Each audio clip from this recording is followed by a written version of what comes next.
Welcome, ladies and gentlemen, to another episode of Cuz You Don't Know Football.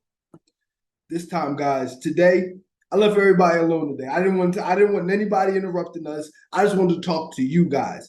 Everybody else, y'all heard from my friends, from my cousins, my brothers. They're a lot. I'm sure at this point you can see what I talk about, what I say about these people. Yes, I call them these people. They're a lot to deal with, and and I love them a lot. But like I said, this is just for me and you and me. So first of all, I know everybody's still sad. I know I'm still a little shaken up because we got to the end of the Fatal Flaw series. It's just when a good thing, when a good thing comes around, you hate to see it go. So I just want to have a quick little a drink to the Fatal Flaw series. A moment of silence for the Fatal Flaw series.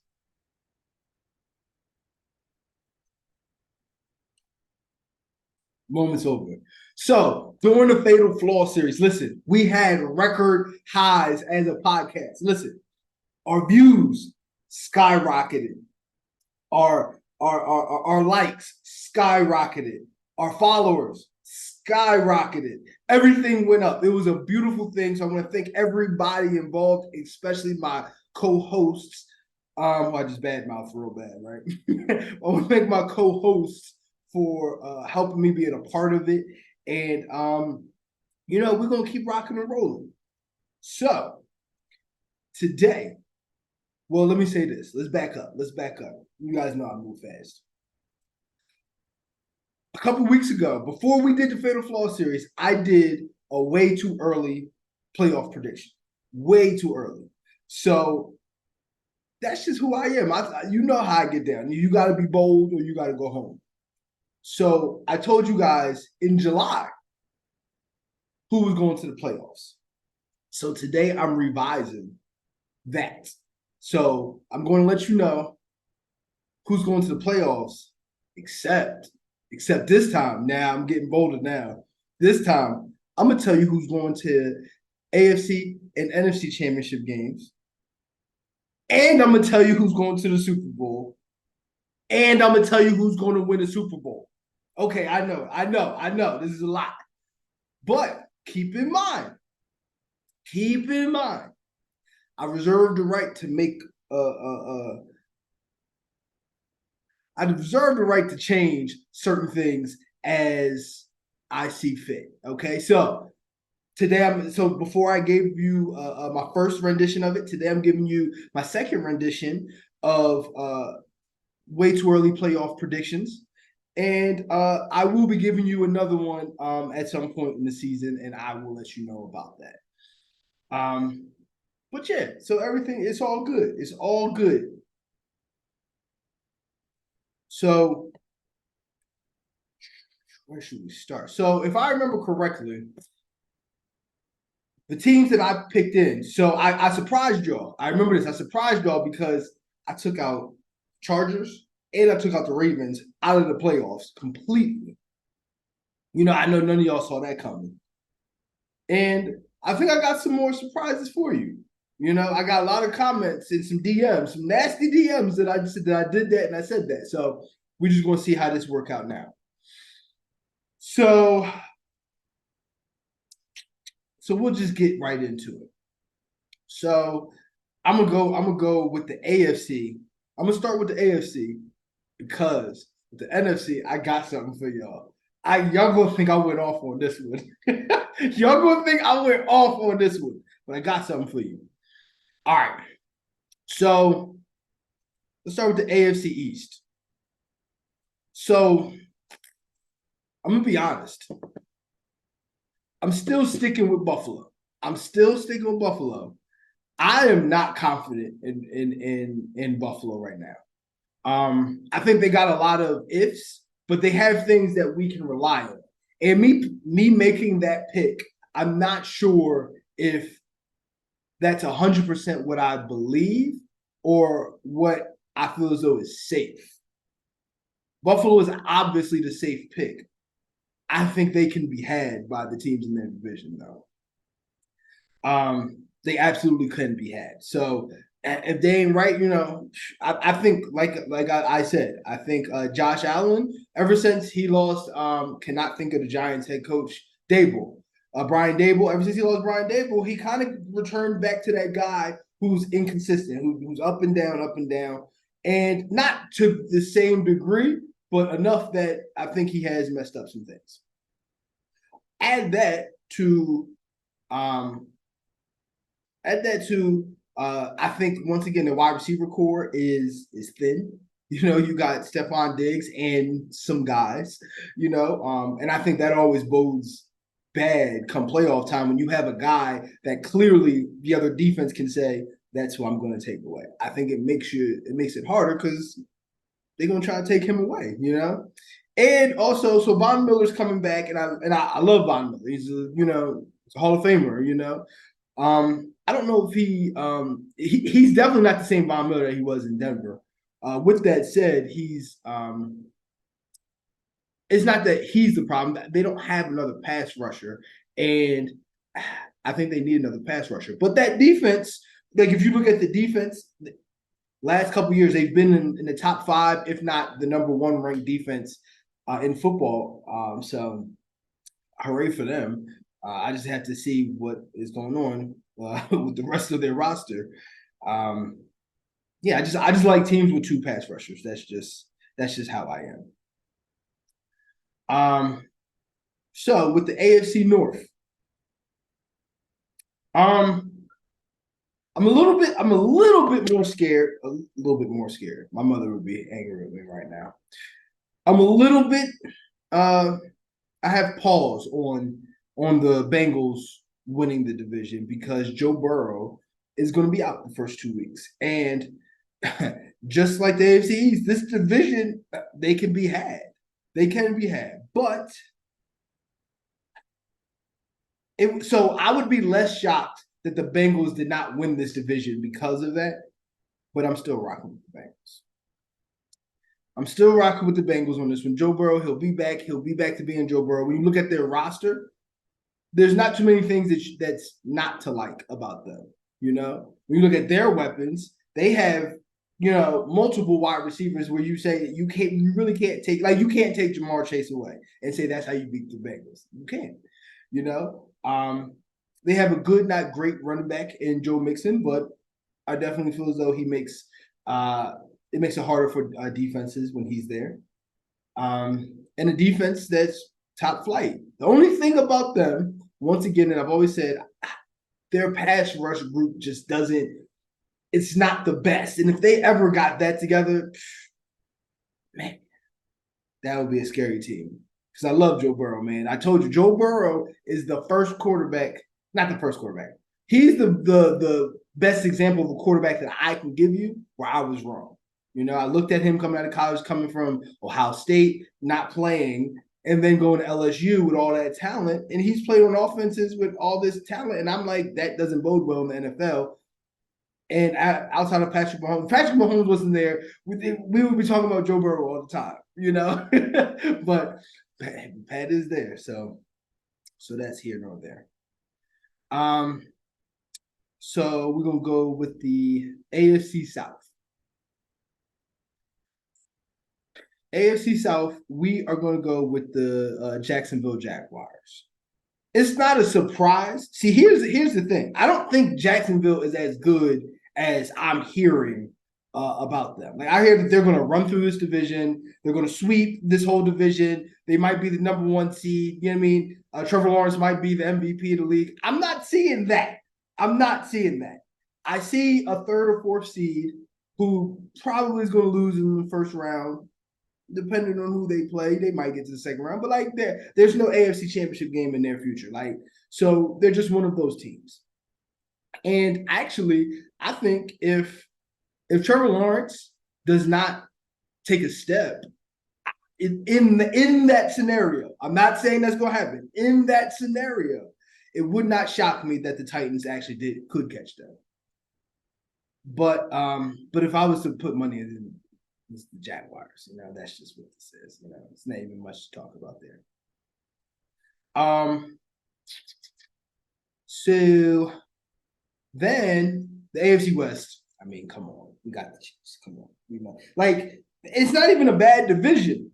It's not even like this is what I'm even saying about this division. The Raiders are good in the places that you want them to be good at. When you say what's a good team, the wide receiver core and their weapons are great. Their running back is great. You know, they have a dependable quarterback as long as he doesn't get hurt. That defense is improved. They have one of the best pass rushers in the NFL. It's such a drop off from where they're good at to where it would be great if they were just okay at. If they were okay at other positions instead of one of the worst teams in the NFL at that position, then we might be talking a little different about them. And that's what I'm saying about this division. This division is actually very good. But the Chiefs, yeah. So going back to what I'm saying, and I've always said this, the Chiefs last year, Patrick Mahomes specifically, Patrick Mahomes had the greatest single season, Patrick Mahomes had the greatest single season and playoff run ever. Like, there's never been one season that a quarterback was better than that. And the reason why I say that is because, in my opinion, this is the worst wide receiver core to ever win the Super Bowl. We're talking about the Chiefs from last year. That defense, outside of Chris Jones, there's nothing on that defense that really scared you last year. They had all this young talent. Last year was supposed to be a rebuild. And you guys have heard what I've said about quarterbacks and how much they make. Patrick Mahomes, if you look at traditionally and how much a quarterback or how much of the cap a quarterback should be making when they win the Super Bowl, he made too much money. He made 16% of the cap. Before last year, the most that a quarterback ever got paid, I'm talking about in terms of percentages of the cap, the most that a quarterback ever got paid was 13%. And that was Tom Brady. You know, and every other quarterback was like 12, 11%, 10% of the whole cap.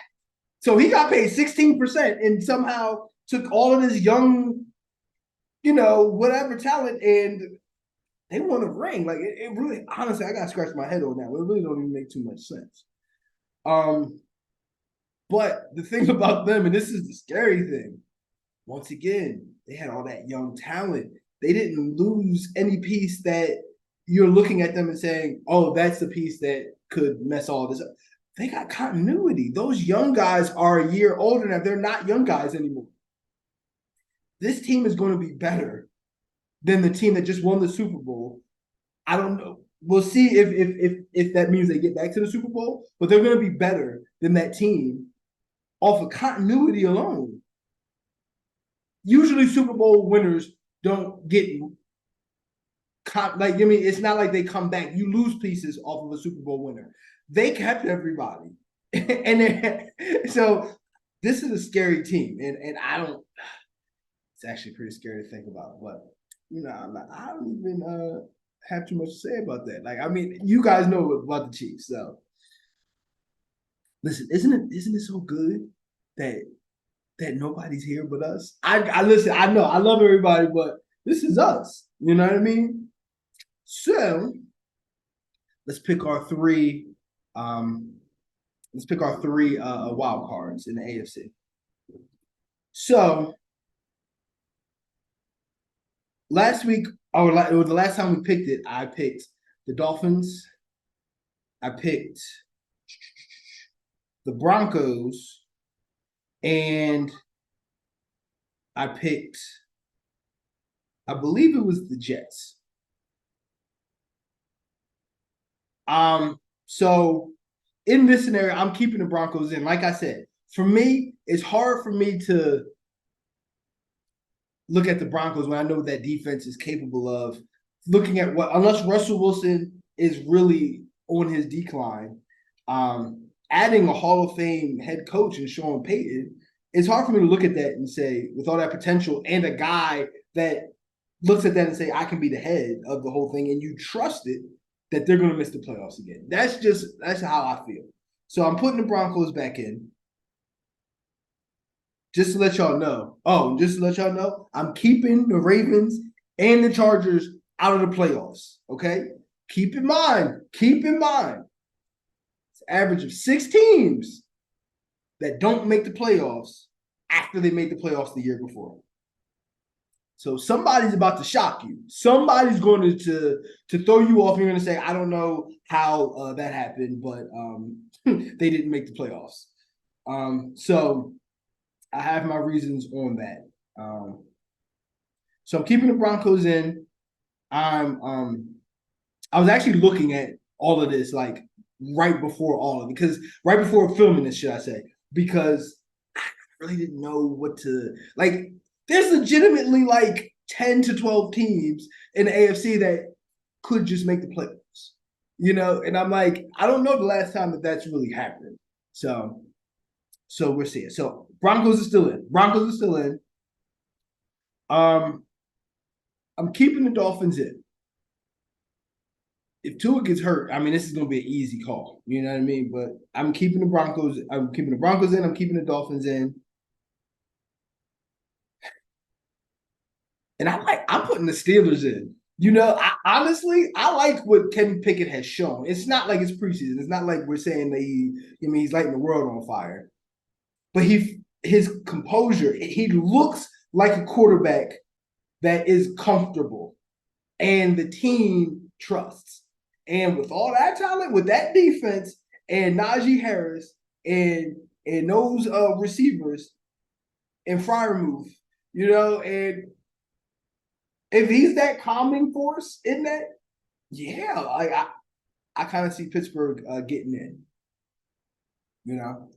So that's the AFC. I know y'all gonna come for me in these comments. I already know y'all gonna come for me in these comments, but that's okay. I'm sticking to what I said. So,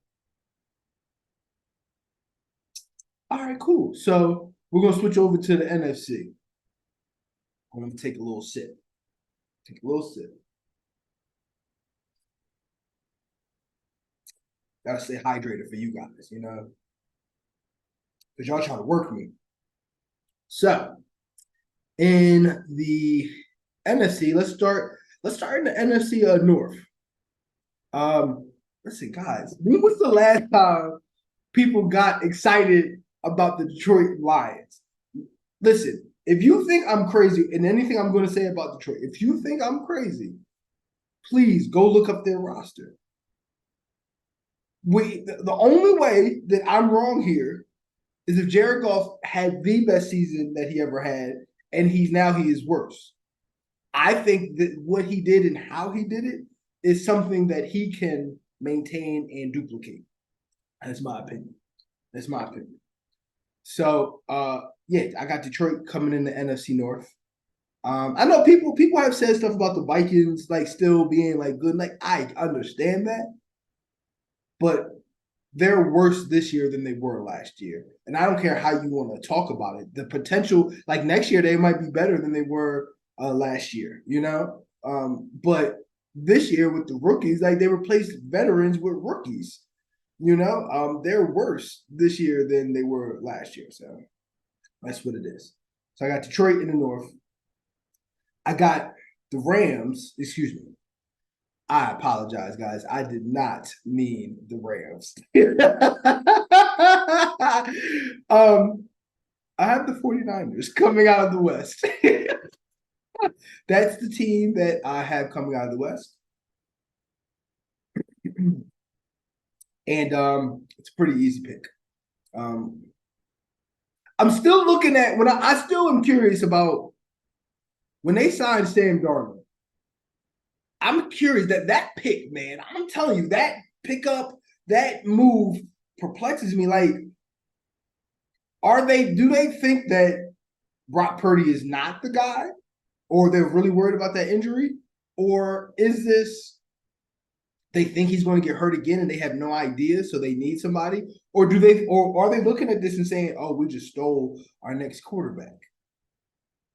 But I mean, everybody can see. I mean, you've seen it in the news. Trey Lance is about to get traded, or he'll be the number 3 quarterback. He needs. If I'm Trey Lance, I'm like, I got to get out of here. I'll never play here, and I'll get no reps. So it's unfortunate, but I'm very curious about that move, but San Fran could have the best roster in the NFL easily.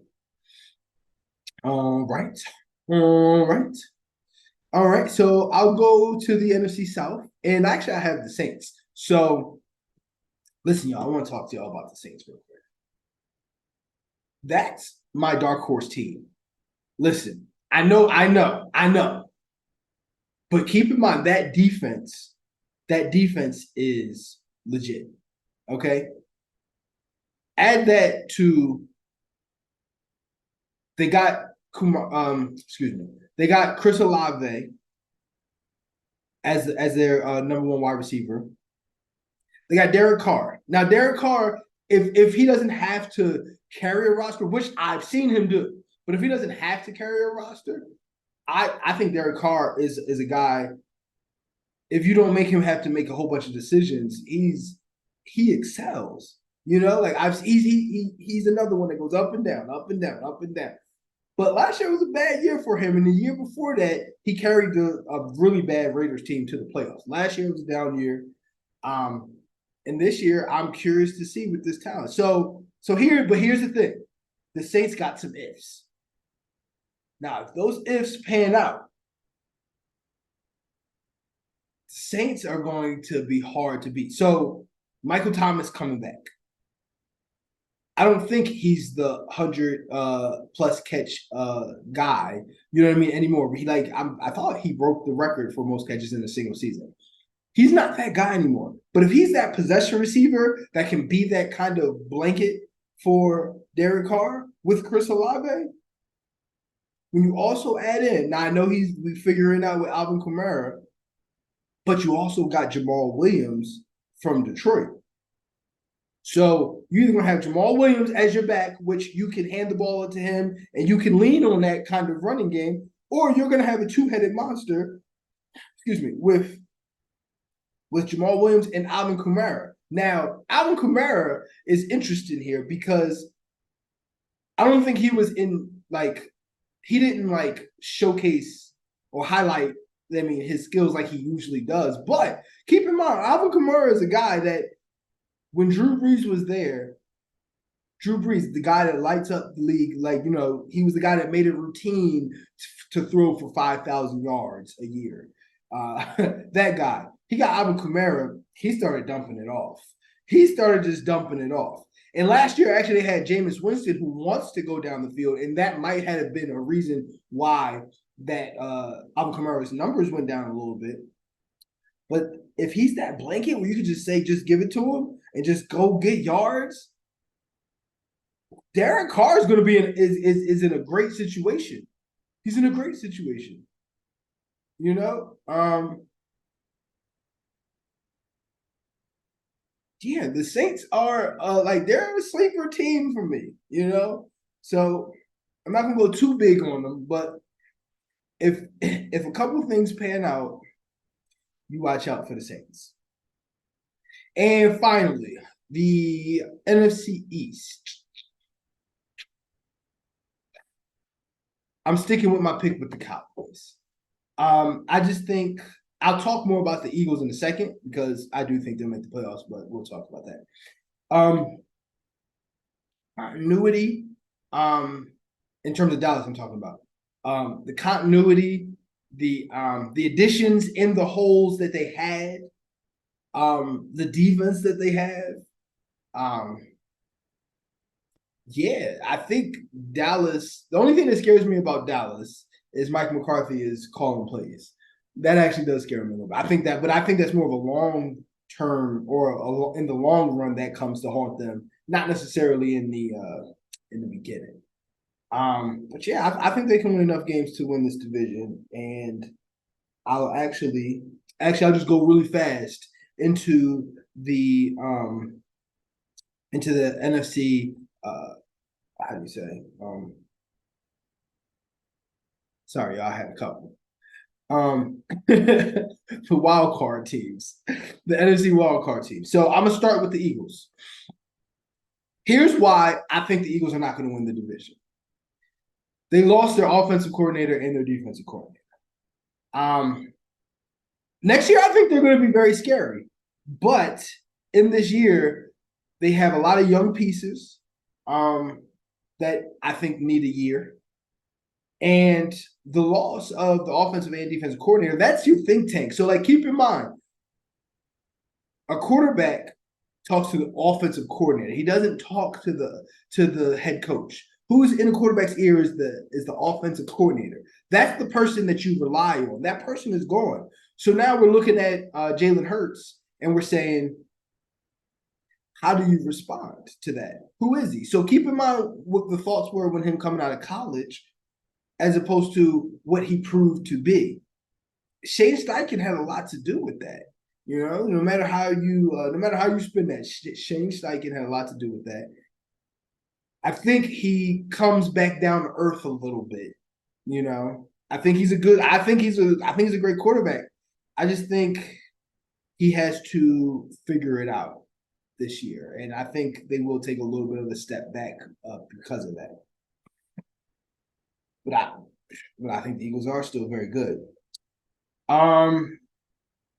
So no surprise here, I'm actually still going to keep in the Seahawks. Some people didn't like that. Some people did not like the pick of the Seahawks. Like, some people think the Seahawks are actually going to miss the playoffs, and I'm not seeing it. I don't see it. So once again, Geno Smith, the question is Geno Smith, who's Geno Smith? Just like we had the same question, or we have the same question for Jared Goff, who's Geno Smith? Which guy is he? Because last year he had the best year of his career as well. I don't think he has to have that same year for them to make the playoffs. I think they had a draft like they had when they assembled Legion of Boom, and I think they set themselves up for the future. You know, so I think their team will be reckoned with. Once again, I'm not going to talk too big on them, but I do think they'll be in the playoffs. And finally, throw y'all a little curveball. Throw y'all a little curveball real quick. I think the Panthers are going to make the playoffs. I think so. A team that could sneak in is the Vikings. Keep that in mind. The Vikings could sneak in. But when I look at a roster, I look at a coach, I look at the quarterback, I look at that defense. I look at that defense. I know it sounds strange, but there's more that I trust on the Panthers more than I trust on the Vikings. So yeah, but I think the Falcons are going to be interesting too. I know that's crazy. I think the Falcons are going to be a little interesting this year, but if I was to say it, I would put in the Panthers. Okay, so before I open my mouth, let me just see if I can find it. You know, I like to look for stuff, and then look, this was my storeroom that I had earlier. This was my storeroom that I had earlier. Okay.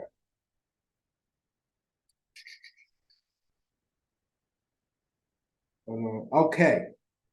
Okay. So if you guys have been following the podcast, I have a Super Bowl winning team's attributes. So for me to look at a team and say, and I want to say this before we talk about the playoffs. So I just told you who I thought was going to be in the playoffs, and I'm going to tell you who I think is going to be in the NFC and AFC Championship game, and in the Super Bowl, and who's going to win the Super Bowl.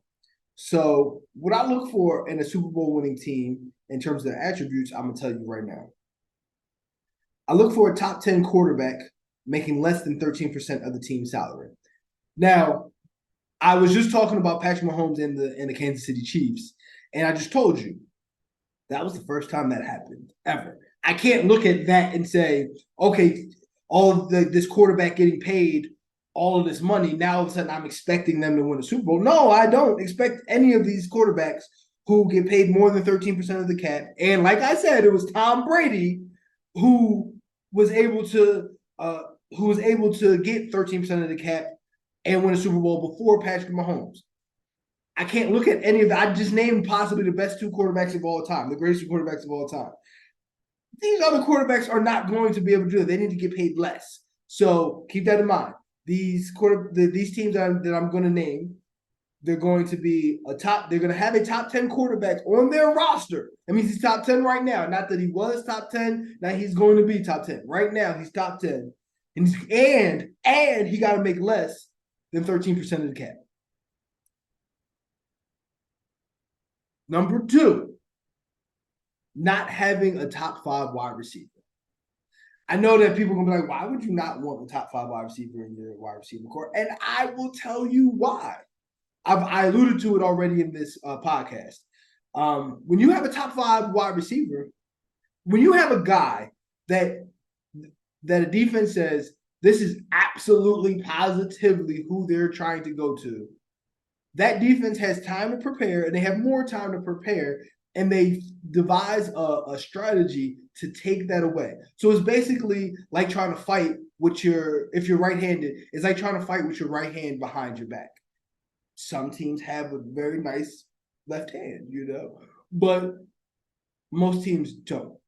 And we're just talking about bringing points down, not stopping, not saying it's never like you're not going to score at all. Just bringing the points down, that comes into effect, and I think it means a lot. Like let me ask you, do you expect a team with a top 5 wide receiver to win the Super Bowl? And that number 1 wide receiver, that top 5 wide receiver had like 1 catch for 5 yards. That sounds like they lost the Super Bowl or they lost that game. Okay, I'm just going to say that. So, yes, so a top 10 quarterback making less than 13% of the cap, while at the same time not having a top 5 wide receiver. Number 3, having a top 10 pass rush. I'm a pass rush guy. When I look at Super Bowl winners, there's been very few with 1 dominant pass rusher. Usually, it's 2 dominant pass rushers, and that's the team that wins the Super Bowl. Once again, Kansas City, I don't know how they did what they did. I don't know. Don't ask. I don't know. But teams usually have two dominant pass rushers. But in some instances, I've seen a top 10 pass rush with 1 dominant pass rush. I've seen it happen, but usually it doesn't happen that way. But so instead of saying 2 pass rushers, I basically dumb that down to basically say a top 10 pass rush. So once again, these are my Super Bowl winning teams' attributes. This is what I want to see. It's only 4 options. It's almost like a Mount Rushmore for me. Maybe I should call this the Mount Rushmore team attribute. I like that. We'll talk about that a little bit more. Okay, so finally, number 4, I have offensive line rankings. So when I say offensive line rankings, I think you guys know where I'm going with that. I don't think a team needs the greatest offensive line in the world. Matter of fact, there's been teams, Dallas comes to mind very quickly, that had the best offensive line. It was a dominant offensive line. My Colts actually come to mind too. And weren't even a threat for the Super Bowl. So I'm not saying you have to have the best offensive line, but you have to have either a top 10 offensive line or it come into play. So what pops into mind when I say it coming into play, I remember when when Aaron Rodgers won his only Super Bowl, Green Bay's offensive line all year was pretty bad, but it came into play in the playoffs and they got momentum, and that offensive line ended up playing great as a unit. So that is very important to me. So very quickly, Super Bowl winning teams attributes: the top 10 quarterback making less than 13% of the salary cap, not having a top 5 wide receiver, a top 10 pass rush, having a top 10 pass rush, and the offensive line having continuity. Once again, I'm gonna say this because I want you guys to hear me, because this is why I'm gonna say everything that I'm saying. The Super Bowl winning teams attributes: a top 10 quarterback making less than 13% of the team's salary cap, not having a top 5 wide receiver, a top 10 pass rush, having a top 10 pass rush, and your offensive line having continuity or at least being a top 10 offensive line. If you had those things, you piqued my attention and you got my interest into maybe that team is a Super Bowl team. So if any teams that you think that I'm like, where's he going with this? That's what I'm saying is on their roster. That is what I'm saying is on their roster. So in conclusion, I just want to bring up again the teams that I picked. I picked Buffalo in the East. I picked the Bengals in the North. These are AFC teams. I picked Jacksonville in the South, and I picked Kansas City in the West. The wild card teams, I picked the Dolphins. I picked the Broncos, and I picked the Steelers. That's who I think is the AFC playoff teams. And in the NFC, I have the Cowboys in the East. I have the Lions in the North. I have the Saints in the South. I have the 49ers in the West. The wild card teams, I have Seattle, the Seahawks. I have the Eagles, and I have the Panthers. That's what I'm saying is the playoffs. Now, let's get to the rough stuff. I told y'all I was coming with the NFC Championship game, the AFC Championship game, the Super Bowl, and I'm about to tell you who's going to win the Super Bowl right now. So I'm gonna stay in the AFC. I got a curveball for y'all. In the AFC, actually, I don't. It's not very fancy at all. It's pretty repetitive. I got the Chiefs and I got the Bengals. We're gonna see it again for the third time. For the third time, we're gonna see that game, and I can't wait to see it. I can't wait to see it.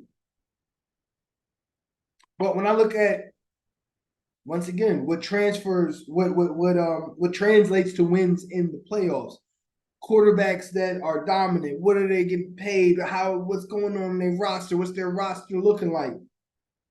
The Chiefs have far and away the best quarterback and more continuity off of a Super Bowl winning team. And the Bengals probably might have the best roster top to bottom. Them or maybe 49ers have a better roster, but they have one of the top 3 rosters in football with the second best quarterback in football. I just think that's going to, that's the AFC championship game. Those are the best 2 teams in the AFC at the end of the year. In the NFC, I'm not ready for this. I got the 49ers. I don't think they have. So there's a saying: if you have 2 quarterbacks, you have 0 quarterbacks. And what that means is, if you don't have an outright number 1 quarterback and that's your guy, then you're going to try to use both, and they need that repetition. I think they have a number 1 guy. I think Brock Purdy is their guy. I'm just so curious about why they signed Sam Darnold. And nobody really has the answer to say this is what this was supposed to cover, But yeah, that roster probably is the best roster in football. I got San Fran, and I got the Detroit Lions in the NFC Championship game. Y'all gonna say I went off on this one? Y'all gonna say put the drinks down? I'm telling you what's up. The NFC Championship game is the San Francisco 49ers and the Detroit Lions. I know. Listen, Detroit's roster is good. Like the additions that they made. So once again, I've always said I didn't love their draft too much because they drafted high at positions that they're going to have to pay, and a high paying somebody who gets paid at certain positions, linebacker being one of those things. Like the highest paid linebacker, it doesn't matter. The highest paid safety doesn't matter anymore. It's not the same thing as when I was growing up. The highest paid safety, the best safety does not mean the same thing anymore. So eventually they're going to have to pay those guys. But right now, they have guys that are going to play better than their contracts. Keep that in mind. They have guys that are going to play better than contracts. So they're good to very good at positions that is like, if you're good, that's what you want to do. That's where you want to be. I still love that offense. I still love the offense. And my man Williams, can't think of his first name, but he got drafted from Alabama. They're saying he's coming back from his injury looking great with Amon St. Brown, with a system that basically is dependent on running the ball. So Jared Goff he doesn't even have to carry this roster. Jared Goff doesn't even have to carry this roster. That's what I'm looking at. And when you look at Aiden Hutchinson, listen, that man is a monster. Aiden Hutchinson, he might be the defensive player of the year this year. That's how much I like him. He might be the defensive player of the year this year. Detroit got something there. Okay? So when you look at their roster, they don't really have holes in their roster, while at the same time, they're good at quarterback. I think they do have one of the top 10 quarterbacks in the NFL. They're good at quarterback. They're wide receivers. They're pass rush. They're cornerbacks. These are all things that you're supposed to be good at, and they're good at all these. Listen, you don't want to see Detroit. You heard it here first. You don't want to see Detroit. So in conclusion, that my AFC Championship game is the Chiefs and the Bengals, and my NFC Championship game is the 49ers and the Detroit Lions. So who's going to the Super Bowl?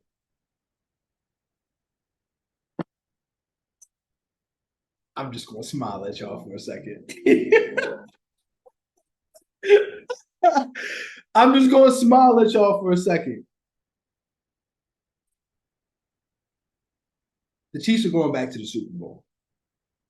The Kansas City Chiefs are going back to the Super Bowl. I don't think anybody has one metric that they believe in, that they say, okay, I can put data and facts behind that says, oh, this is why the Kansas City Chiefs are not going back to the Super Bowl.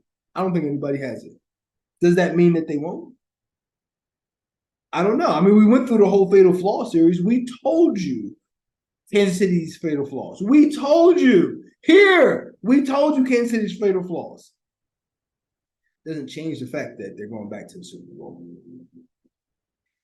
And they're going to see the San Francisco 49ers. We've seen this before. We're going to see it again. We're going to see this again. I'm very curious to see this, and I want to know, this is the point where if I'm going to put pressure on somebody that I think is great, it's right now. So Kyle Shanahan, what you going to do, bro? Because as a coordinator, you've been here a couple of times. As a head coach, at this point, if I'm correct, you'll have been here a couple of times. You going to be that guy? Or you going to be that guy who keeps getting there and losing? Bob Levy comes to mind. For those of our viewers who don't know who Bob Levy is, he was the head coach of the Buffalo Bills when they went to the Super Bowl 4 times, and Jim Kelly was the quarterback. And they had Bruce Smith, and they had Thurman Thomas, and they had Andre Rison, and they kept getting the Super Bowl and just losing, And that's why people don't remember them, but they're one of the greatest teams ever. They were trailblazers in terms of how to run offense, how to conduct an offense. It was scary. So for those who don't know who Jim Kelly is, he was Josh Allen before Josh Allen. The Buffalo took a chance on Josh Allen because they saw this big body quarterback who can go. It translates. That's Jim Kelly. So It's very unfortunate they didn't win a Super Bowl, but Kyle Shanahan, who are you? Are you Bob Levy or are you, you know, I'm not saying you're Belichick, but are you Belichick? Are you Andy Reid? You know?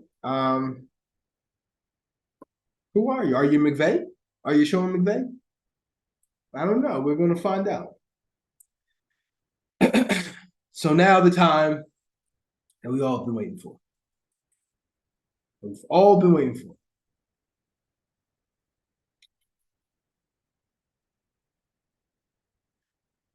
The 2023-24 Super Bowl champion is going to be Kansas City Chiefs. I know. It was a lot of hoopla and a lot of anticipation to tell you something that you already know.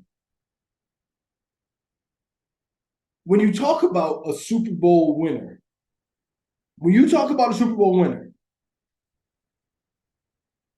after you win a Super Bowl, the team dismands because all the teams look at that and say, oh, that's the formula. So they not only do they take the formula, but they take the players from the formula and they pay them more than probably they should get paid because they won a Super Bowl.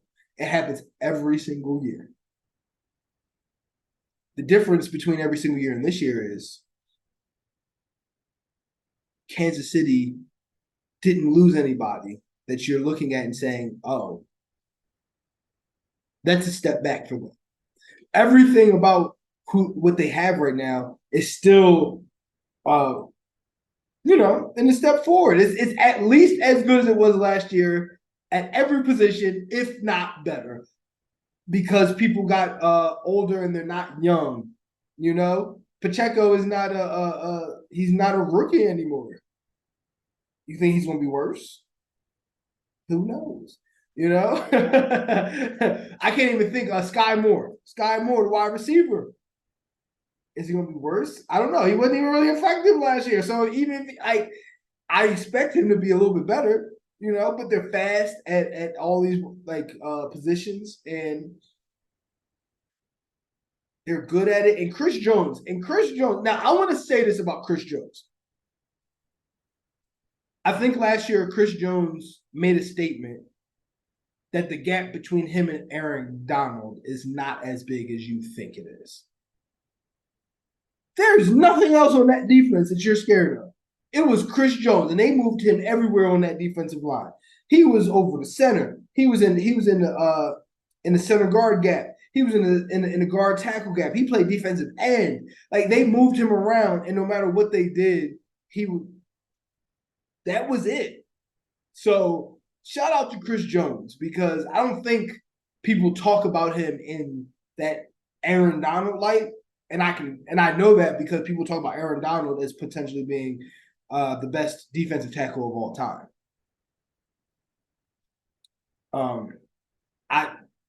Chris Jones showed. I don't know.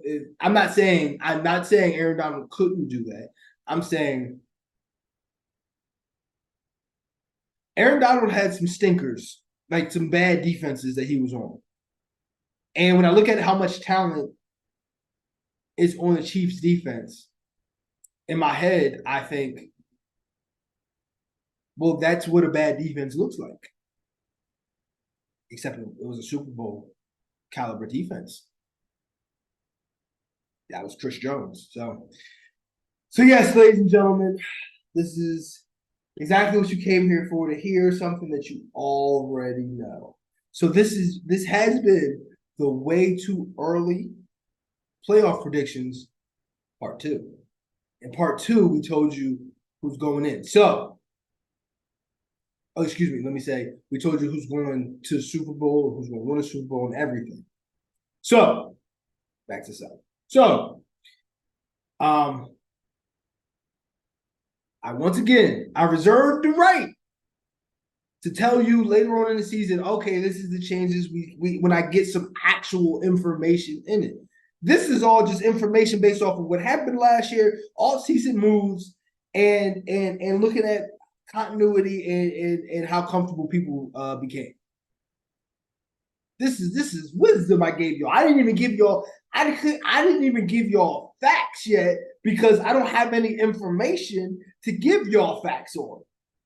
This is just wisdom in football, football knowledge at its purest. So this is way too early. This is still too early to actually definitively say this is who's going to win the Super Bowl. But I did it for you anyway because I love y'all. So basically, before I go, I want to once again thank you guys because our numbers are the highest they've ever been. You know, I thank you guys for that, for all the new subscribers, all the new, all the new likes, all the new follows, all the new views.